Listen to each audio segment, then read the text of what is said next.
Welcome back to another episode of Excuse My Grandma. It's Kim and my co-host. Grandma Gail.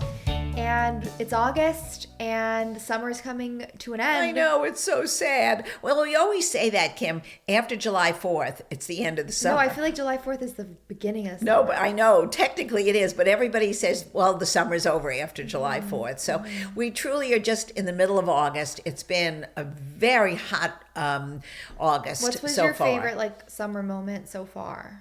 Our favorites actually was what we're going to discuss today, which was our lunch over at Arthur and Sons. But let's not talk about that yet. yet. You're saying the idea that I suggested yes. for us to do is your favorite of the summer. Just yes, remember it was. that. I will remember it because I was a little negative on the timing of it, 2 to 4. But you know what? I guess people get up later than I do.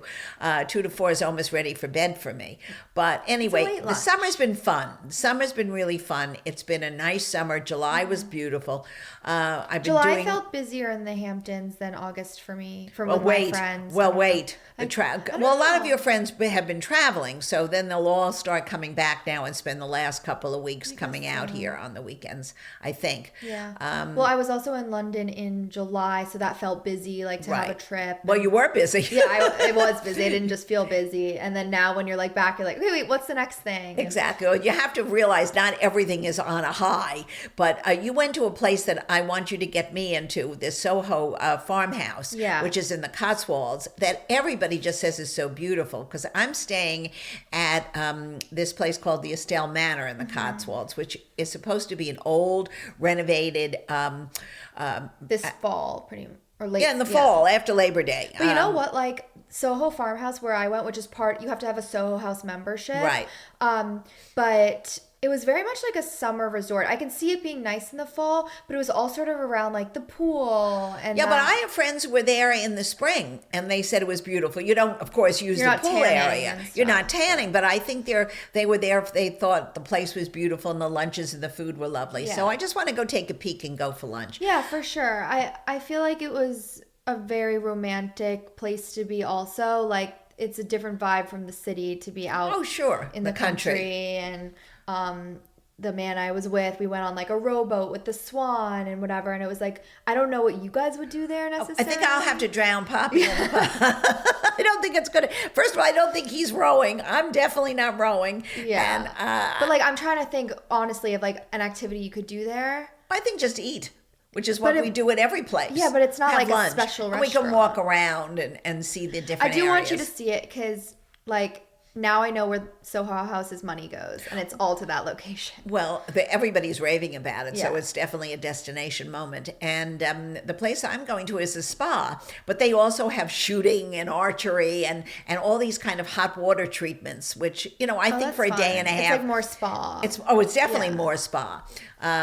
So it'll, it could be warm in September. I'm not figuring. I don't sit at the pool anyway, so it doesn't matter. You could also do spa things any time of the year. Yes, exactly. And indoor. And the area itself, I love the Cotswolds. I've been there. I love the idea of the old-fashioned cottages with the thatched roofs. To me, that's the way I envision England and Ireland as well. I love that. But it was really, it was not crazy to get to from London, but you can't take Ubers. No. And the Ubers won't pick you up. I guess if you left from the city of London, you could take an Uber straight there. Can you take a train?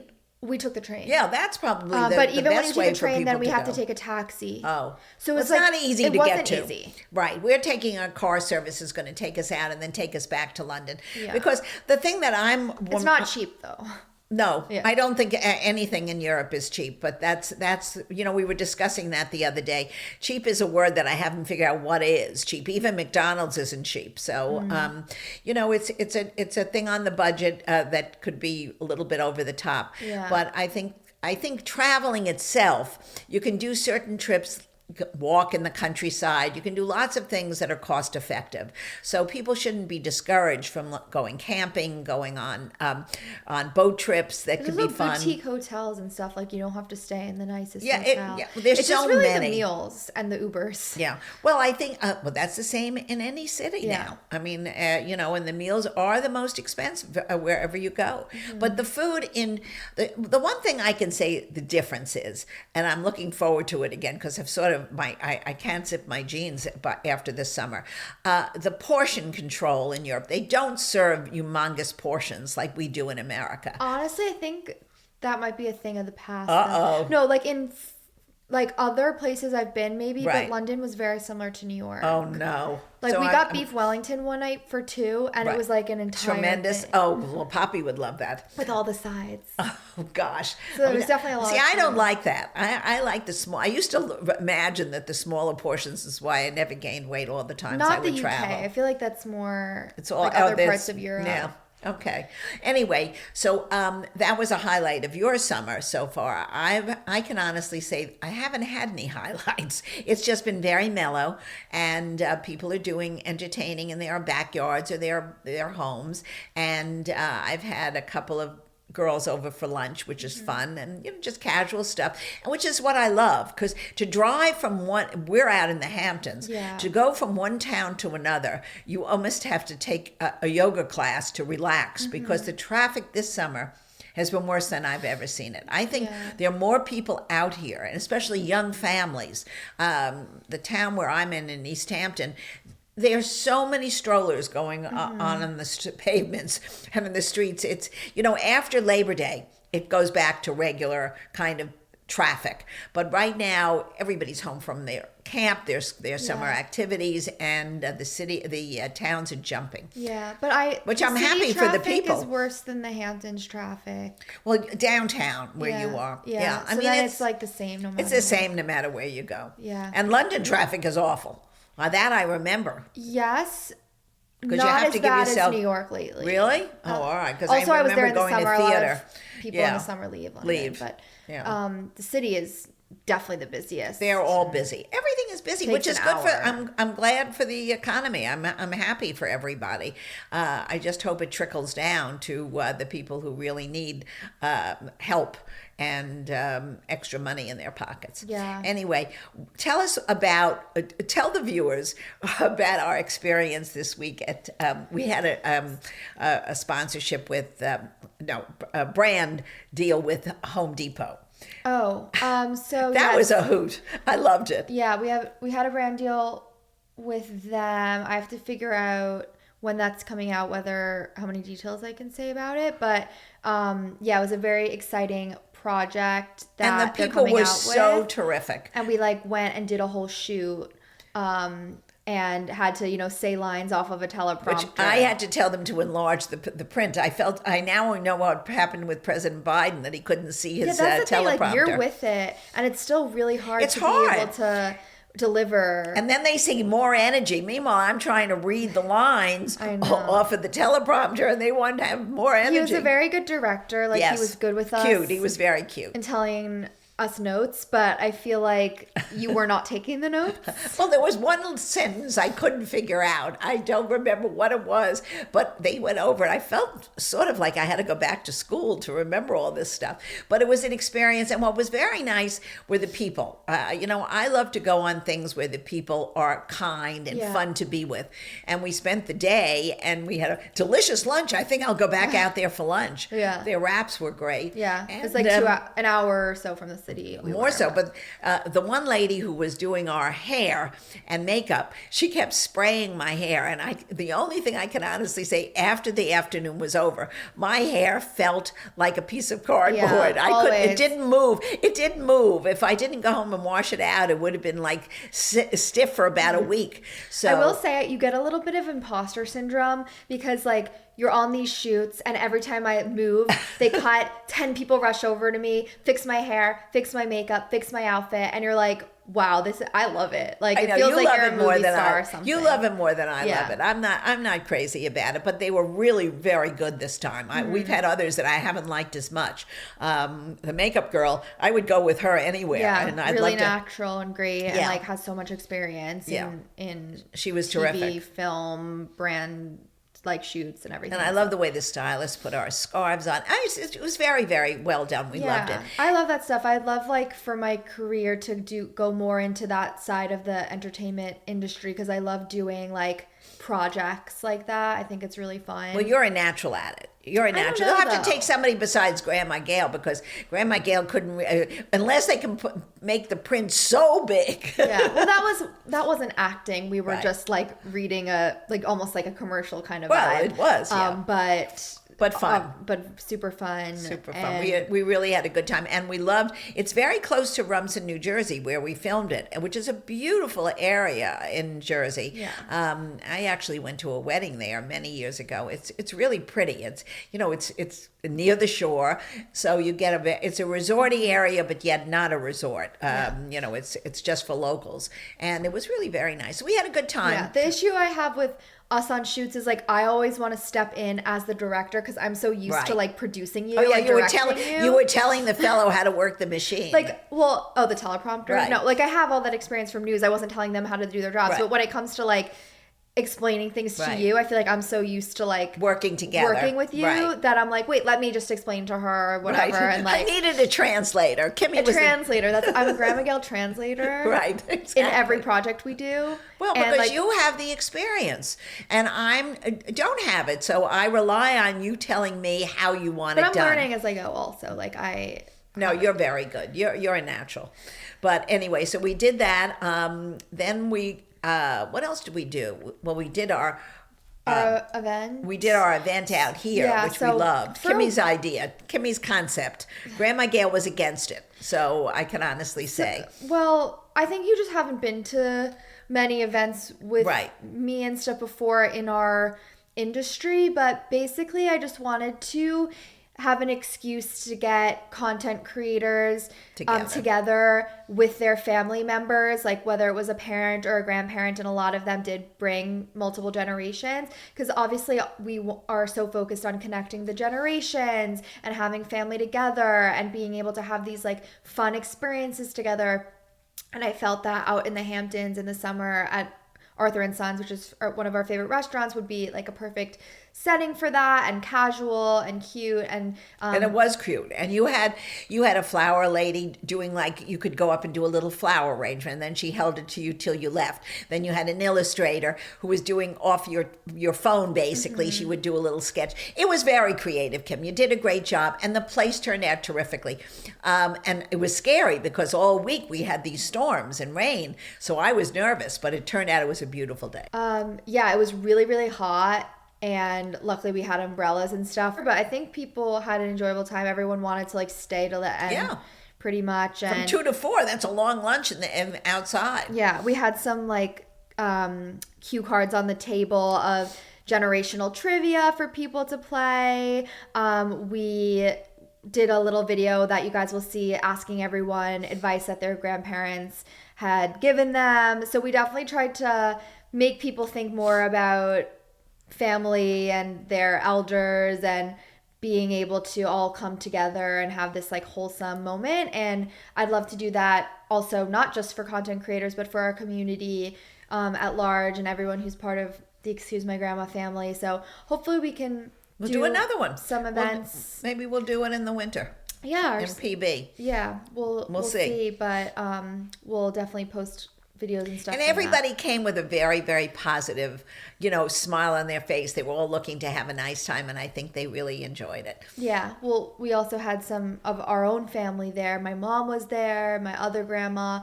was there. So it felt like you were really like part of the family too, which was super nice. And I don't know yet if you'll see my mom in the background, but I don't know if we're going to do a full intro. Well, we'll see. We'll see. As we know, people are more concerned, I think, about seeing Poppy. Poppy's not coming, guys. at 500,000 followers, which is still... I thought you made it 1 million. No, I think people are under the impression it's 500,000, but we still have a little bit to go. So, all right. Okay. All right, everybody better raise it up. And it has to be 500,000 on both TikTok and Instagram. Right, exactly. We're not going to be not cheating. Just for we're one not platform. Cheating. Exactly. So, yeah, we're not too far away. We're in the 400,000s somewhere. So he'll have to get a new outfit if he goes on. Oh yeah, I can't look at some of those shirts. He dresses well. No, he dresses beautifully, but he's been buying these sort of print. They're making golf shirts with like little motifs on it. I don't like that. Like little not squares, but they have patterns. Okay. And I like the men in all white, all blue, or whatever it is, just solid. Right. But the golf shop is selling them with these designs on it. It maybe look good on very tall, thin young guys, but on the older guys, it doesn't look so but good. I honestly, you and I we always think the classic looks better. Like, not some people can definitely carry a print and a whole thing, but very few. The guy I'm seeing too, his favorite brand is Theory, and I'm like, you fit in with Grandma Gail. Everybody loves Theory. So. Yes. Okay, we're going to answer the Ask Grandma Anything. By the way, people write these questions in on our Instagram stories. So if you want us to answer a question either on there or on the podcast, they're all coming from when we do an Ask Grandma Anything on our story. You just have to write in your question on there. Not too difficult, guys. What does Grandma do when she's bored? Grandma's not bored. Grandma, we did this with on the Melinda French Gates video. We were just watching did that. This. That was wonderful. We were just watching Melinda French Gates' YouTube series, Moments That Make Us, that you guys should definitely check out because she talks to people in their 20s to their 80s, and we were inspired by one of the episodes with Ava DuVernay where they're talking about boredom. And you shouldn't be bored. You know what? I'm very rarely bored. I can always pick up a book. I love to play games on my iPad. So I you know what? I use my time well. I find boredom is more than just being bored. It's more of not being happy with yourself. So look within yourself and see if there's an outreach to somebody that you can talk to, a family member or a friend, and see what's really bothering you. It's really not about being bored. There's more to it than that. So, and if you have nothing to do, just put on Amazon Prime and watch one of the crazy things that are on the video. Yeah, TV can expand your mind too. Oh, absolutely. There's so many wonderful documentaries. Matter of fact, I'm going to tune into Peacock now because Seth Curry has a new show coming out all about basketball. And since I saw the team play the finals yesterday, which was so fabulous out in Paris, I really want to see this documentary. It's a series, so I'm excited. It's more than one time watching. Is Grandma watching the Olympics? What event is her favorite? Well, I did watch the Olympics. I watched the gymnast. I loved it. I think the women are fabulous, and I thought the men were great, and we did quite well in it. Is it crazy that I haven't turned it on one time? Yes, I think it's very strange that you haven't. The athleticism of the people, even the golf. The Scheffler won in the end. He came from behind and he had one of the greatest rounds ever played in golf. But my favorite of all time is the basketball, and I watch the men's basketball, and they're just so beautiful. It's almost like watching a ballet. They are just the greatest athletes I've ever seen. And so you're looking because you're just. Well, I'm excited. I'm excited. Expertise in their craft. Is that? Well, I know. No, well, they're stars. Our American basketball team are the greatest basketball team that it was ever played anywhere, and their three top players are all in their late 30s and almost 40. So it's an amazing event to be watching, to see these athletes play against basically 20-year-olds. Wait, how does it work with the team sports though? Is it like the entire Knicks team, or they take players from every team? From each team. You play. It's the greatest athletes that ever played in basketball. Are they currently for the year. in the NBA though? Yes, all of them are current members of the So you have Durant, you have Seth Curry, you have how do you qualify for that though? Well, those people don't qualify. They know who they are. Yeah. But some of the other ones on the team have to qualify. Right. Like if you're in gymnastics, you do all those tournaments to get there. No, but the basketball players, they have tried and true. They see how they play during the year and how they would play as a team cohesively. Yeah. And what if they have beef because what's they're his on name? teams? What's his name that the son is now playing with him? Oh my gosh, the most famous basketball player. They said he got the MVP. I don't know these things. Oh, look up most MVP on the Olympics, men's basketball. I'm having a block out. Um, LeBron? LeBron James. Thank you, Kim. Thank you. See, you know more. I just Googled it. Okay. He basically wasn't the high point shooter, but why he got the most valuable player is because he knows how to do the whole game and he plays as a team player. Right. And Seth Curry said the same thing even at the end. He made those 3-pointers, which is miracles anyway. But he said you have to put your ego aside and you have to play as a team in basketball. Where gymnastics is an individual sport. That even though there's a team, right, you're playing for yourself. The basketball, each that person. I understand for the Olympics. I don't understand like team sports on the Olympics. Well, if you play soccer, but then it's an a whole entire team wins? Yes, everybody gets a medal. Oh, everybody gets a medal. Nice. Yeah. No, it was very exciting. If you guys want to hear Grandma Gail explain sports more, no, don't.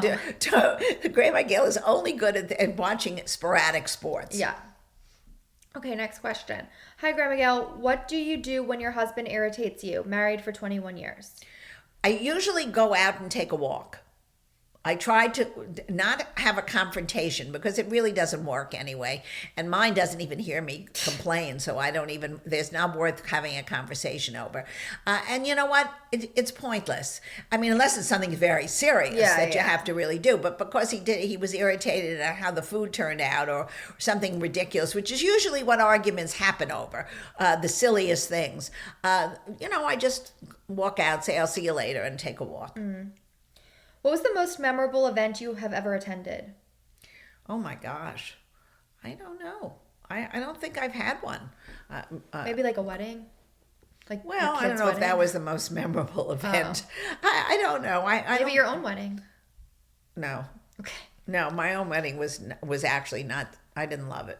It was all right. Maybe, in retrospect, I think it was, my mother made it and she did whatever she wanted and I just attended. No. But they do say the best advice is be a guest at your own wedding. Yeah, I was a guest at my own wedding. Yeah. It was fine. But you still want to plan it and then just enjoy it. I planned my dress. That was about it. I didn't really care about. I was 21 years old. Yeah, what true. do I know about? What did I know about the menus of the liqueur? I trusted my mother, and she had a party coordinator, and they did it. Yeah. So I think I selected the color of the bridesmaids, and when I look at the pictures, it was an ugly color. My mother shouldn't have even let me pick the color. Oh, no. It was a light coral, but somehow it wasn't an easy color for my friends to wear. It was interesting. And it was September because it was sort of like a fall color. Yeah. And I mean, you like that pinky I do like color. it. That's why I picked it out. Yeah. But my flowers, I remember at the wedding, were all white. So that was fun. That was pretty. What like my bat mitzvah? Oh, your bat mitzvah was gorgeous. That was a memorable event. I forgot about that. Was beautiful. That was a beautiful event. Religious events are more important to me, they're I just think. Fewer. Yeah, they're fewer and I think they're more meaningful. Yeah, right. As a child, what was one luxury you always wanted but didn't have? I don't think I ever thought about luxuries as a child. I lived in a very loving household. I had 2 brothers.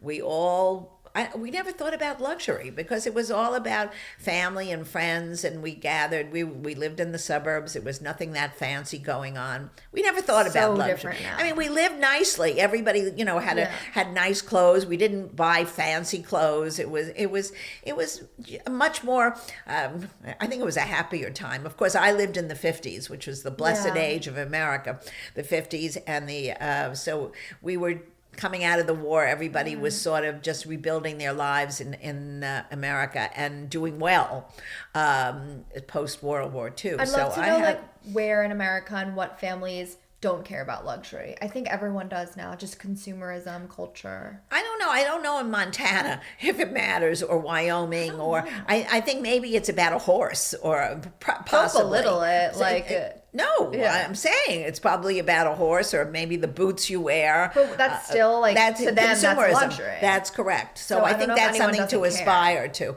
Yeah. But I don't think that should be uppermost in anybody's mind. It wasn't in mine growing up. Yeah, interesting.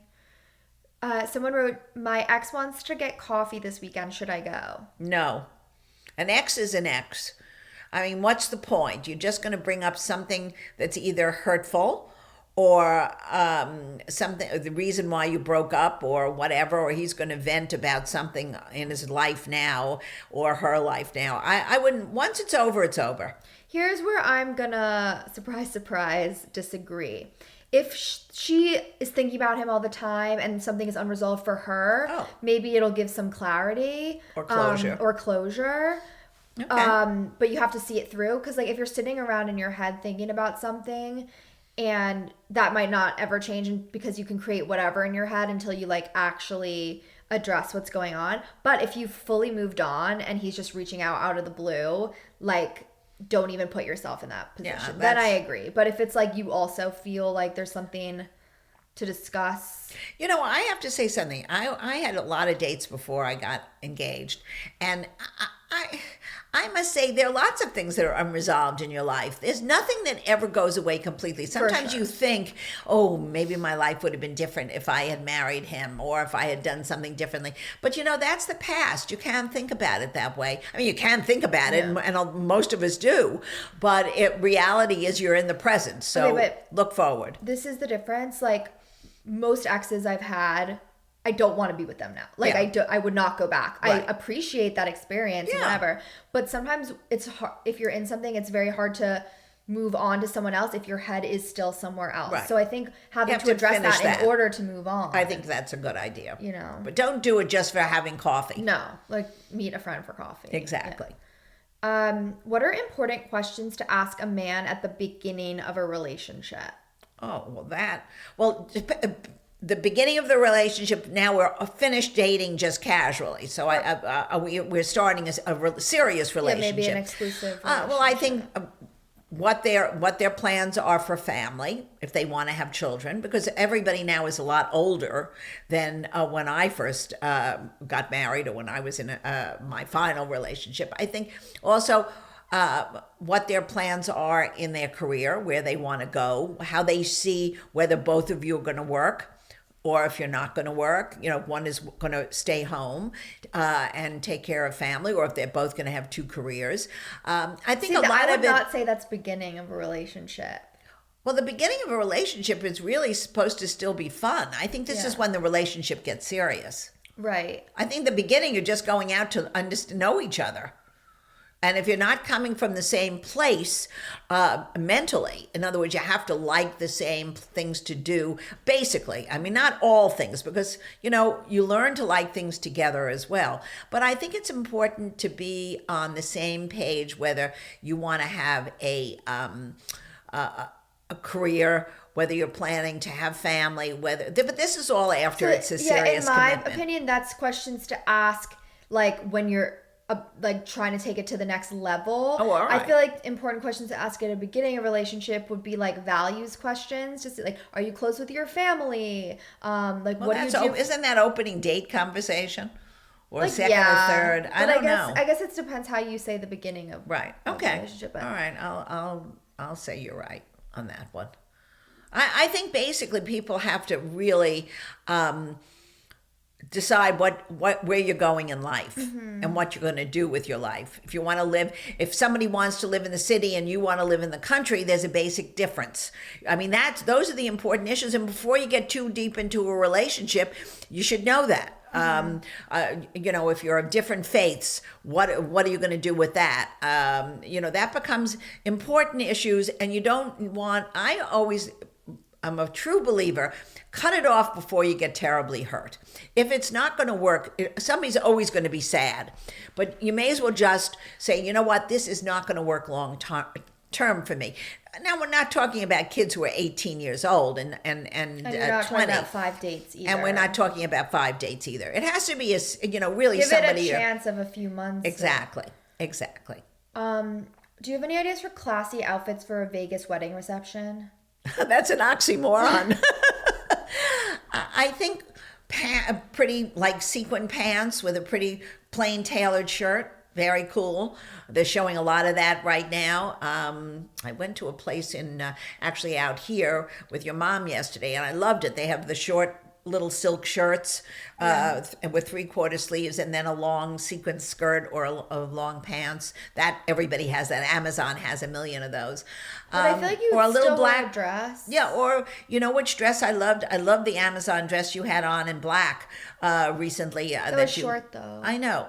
She wants long Well, it's for a wedding Vegas. Reception. I don't know. I think you should go online and look and see. Any silky dress, like slip dress kind of look. Yeah, is fine. Exactly. And just know that everything is very heavily air conditioned. So take a wrap or a jacket or something you can, because really, nothing is outside in Vegas. Mm-hmm. Okay, someone wrote, should I tell my boyfriend I love him or wait for him to say it first? I don't know. I think it should sort of be almost together. I mean, it shouldn't be. You should know already if somebody loves you. I don't think this is a guessing game, and I think if he loves you, and if he loves. Sometimes a man, especially, it's harder for him to say. Some men are not as outgoing to say "I love you." They get nervous. So they get nervous, just the same as women. But I think a woman is sort of more about it. They can say it, and then wait and hear if he says "I love you too." If he doesn't say "I love you too" right away, I would back off. Yeah, I think that's good. And I think you better know. Under the impression that it's like the guy should say it first. I don't know. I don't think so. I don't think it matters. But you should sort of be on the same page and know that it's going in that direction. This is what I think. You test the waters and you start being like, I love this about you. Or like just sort of hinting. And then when you kind of both know that it is, then it probably doesn't matter who says it. But I think you're awfully sappy. I think you're watching too many movies. I don't think in my life I would ever say, "Oh, maybe he's going to love me. Maybe he will love me." Just come in. Are we together? Is this it? And but saying "I love you" is like bigger than "Are we together?" I don't know. I didn't say "I love you" to too many people. I think it's different now. I don't know. All right. Yeah, I feel like it's usually a thing, and then you tell your friends that it happened. Oh, I don't think your friends should get involved in this. I think that's something I don't agree with. Yeah, I don't rush to tell my. I don't think. I mean, obviously, if we're having a conversation and they specifically ask if something's happened, but like, my first thing is not to call. I think this is a private matter. I think people really have to keep their information about their relationships a little more to themselves. But it's one thing, one best friend, maybe you can hint it to, but the whole world doesn't have to know, like on Instagram, what your dating situation is. Yeah, fair. I think though, like you can feel that. Like you can lean on your friends and if there's an issue. If there's an issue, absolutely. But I would first lean on your parents. But then the issue with that is like if you're only going to your friends about issues and not the good things, then they're gonna think a certain way about the relationship. Well, I honestly don't think there should be issues. Right. No, but there's things like. Well, there are always things that come up, but if there are too many issues, then it's no good. Right. Because issues become bigger. When you're finally, if you're calling your friends every day, like, what should I do? Then there's something wrong. Then what you should do is get out of this relationship. Right.